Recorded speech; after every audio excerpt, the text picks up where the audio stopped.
Alright guys, a print that I've just been running for about like a day, and it's really cool looking too with all these funky colors and whatnot. I was actually doing a little project where I was using all the rest of the spools that I have just to try to use them, but with my Ender 3 it randomly just stopped. Even though I have it in a closet and everything, there was no temperature differences or whatnot. It just threw an error and quit. So I'm trying to save it, trying to find where I'm going to home right now. There's not much options. I'm thinking this back corner here will pretty much work. I just need to find basically like what those coordinates are where it can click there. Because if I look around, like over here on the other side, gotta watch so I don't hit the print so it doesn't knock off. There's not much room over here, especially with the shroud and everything, so I'm thinking my back corner is going to be this best bet. Unless I can figure out something like here too, where it's going to miss, and then when it goes to probe, it's going to go right there, but you can see it's hitting very close to that spike. So I think I'm going to go for this little corner right here. Try to get that. So I did just change my home positions. So let me get this out of the way and then I can try to home it. Okay, and it's out of the way. Let's go ahead and home it. If it is not where I want it to be, I'm gonna go ahead and kill it right away. So it's gonna go up. I got my finger over here on the power.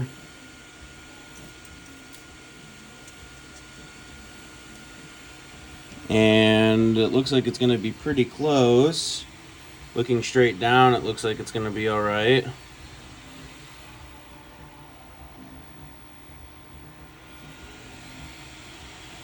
Oh. Boom, perfect.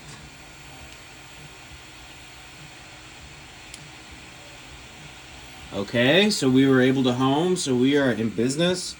Alright guys, now I just got to take the file that this was processing, find out what layer this is, and then re-upload it. So let's go ahead and do that. That's another thing during this process. I found it's great to go ahead and just keep your bed heated. So I'm going to go ahead and turn this on at 60, not just 6. And we'll go ahead and make sure that our print stays locked in. But let's go ahead and fix that file.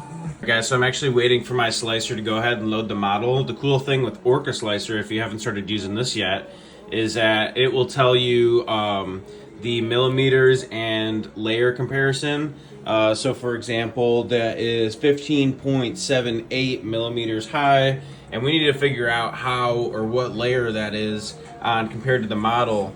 So here I'm just loading up the model, I'm waiting, and right here you can see the top layer is our layer number, and then we have our actual millimeter measurement of what layer. So we're looking for 15, a little bit more, 15.7.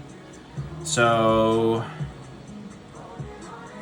7/8. So layer 79 is where we failed. So guys, let's go ahead and take that file, the original G-code file, and we need to delete everything up to layer 79. So let's go ahead and edit that. All right, so now that we got our G-code open here, and I just went ahead and downloaded the file right off Klipper, and let me make sure it's focused for you.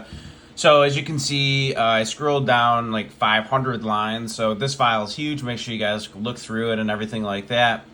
What I'm gonna do here, this is my startup code off of my slicer. So I need to make sure that I do not do bed mesh calibrate, because that's actually going to ruin the print. It's going to try to probe on the print. So I need to take that off.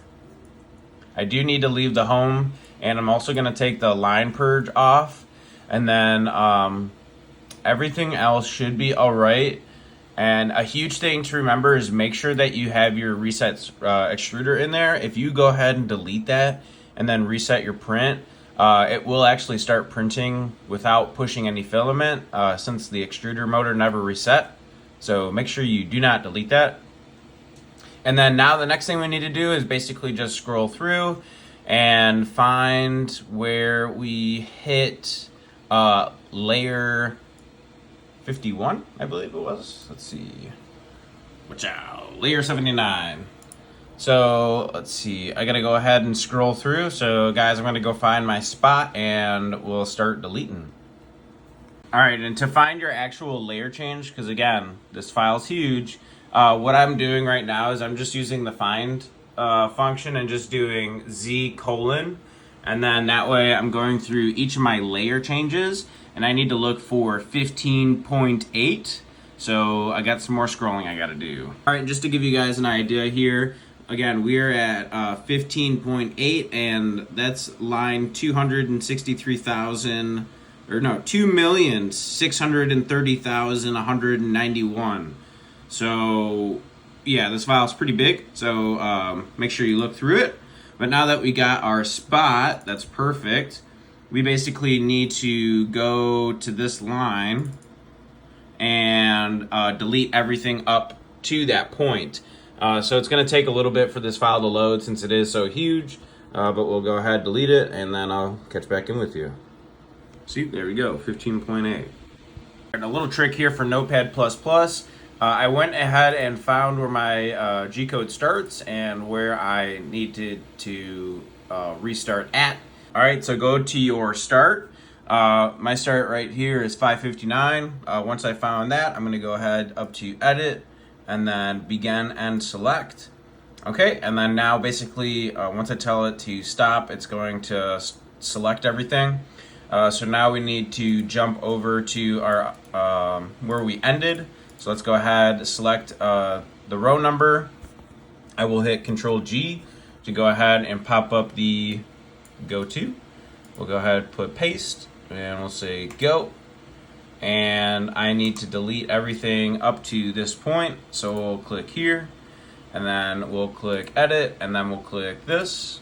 And now everything is selected from row 559 all the way to this one. And we'll go ahead and hit the backspace button and like that. And just make sure we got all of our stuff in there. We got our homing access, we're resetting, we're using relative distance, everything looks good. Okay, and with that, we should be able to go ahead and we need to upload this file. So make sure you go ahead and name it something new, and I'll catch you over there on Klipper when we restart it. All right, and now I just named it Stop Sea Dragon, and I'm going to go ahead and hit print. And at this point, scary moment of truth, our printer's gonna go ahead and recalibrate and all that stuff. So the printer is going to go ahead and rehome and everything like that once it does heat up, and then it should just kick right back off exactly where it ended. So I will pick up with you guys once this thing starts moving. All right, guys, so I did go ahead and home the printer. It did scrape across the top of it, but didn't knock it off, luckily. So I'm going to go ahead and change my Z-hop here in my printer.cfg for Klipper specifically. And let's see if this will go ahead and hop over it.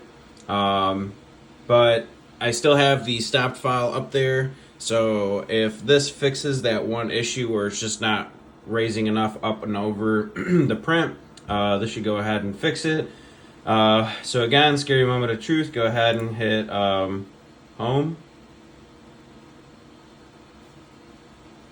Yep, and my printer is significantly over the print now. You can see it clearly there. Yep, and then it's going back to that corner.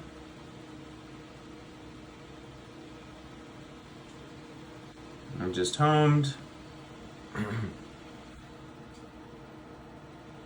So guys, if you are running Klipper, make sure you go ahead and modify your Z-hop to account for how much you've printed, because that could have screwed up the entire print, could have knocked it off, and could have been done with. So let's go ahead, start the stopped print dragon file that we went ahead and modified, and we got to heat up. So I will catch you guys when it starts printing again. Like that, we are back up and rolling.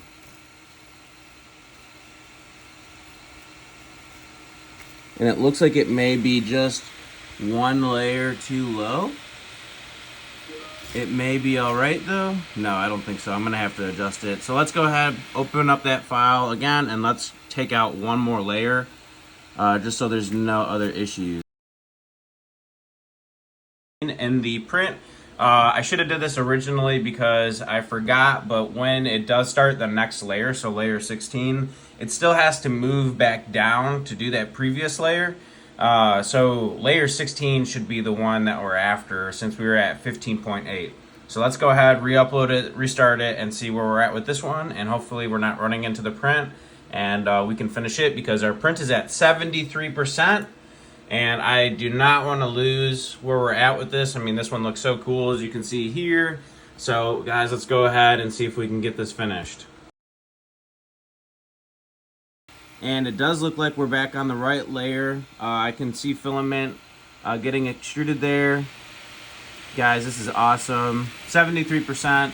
I think we're gonna make it. We're in the home stretch here, and you know, we'll have this cool print. So we're at 74%. And let me know what you guys think. But yeah, as you see, I didn't want to lose this print. It was super cool, bunch of different colors, everything like that. And I do not like to be subject of a thermistor issue or whatever is causing this. And I do not let it rule me. So let's go ahead, finish this print, and have something cool. I'll catch you guys in the next one. The last little bit of the print, just finishing up. And just wanted to show you guys that the method that I did show you earlier in the video does exactly work. You can go ahead and finish your print and resume it, and you just need to know how to do it. So guys, stay tuned if you like this type of content. I make it all the time. I will help you with your ender and also show you some cool prints, and stick along for the ride.